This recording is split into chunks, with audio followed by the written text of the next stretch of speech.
welcome to my 1985 square body dump truck. I filled it up to the maximum capacity the other day with construction debris and things like that, and took it to the dump, hit the dump button, and it didn't dump. So I had to unload it by hand, and even today, still, it doesn't dump. So let's diagnose and fix this thing. Up button, do nothing. Down button, same. Jeez, no wonder it doesn't work. And here's all the controls. But without even taking a test, I can just see that this whole thing needs to be cleaned.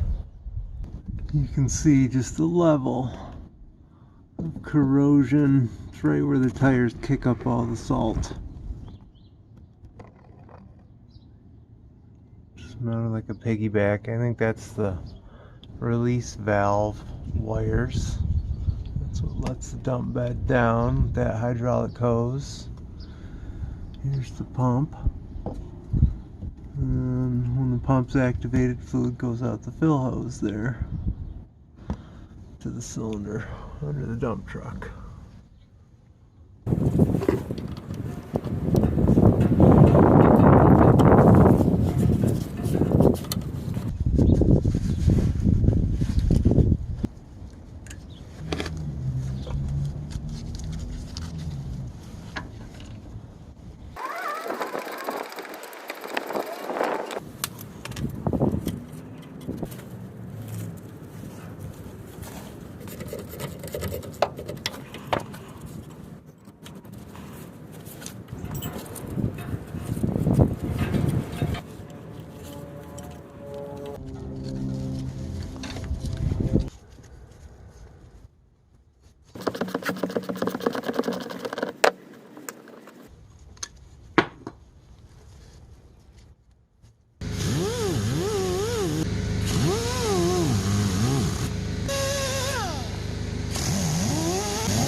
What do you think, Doc?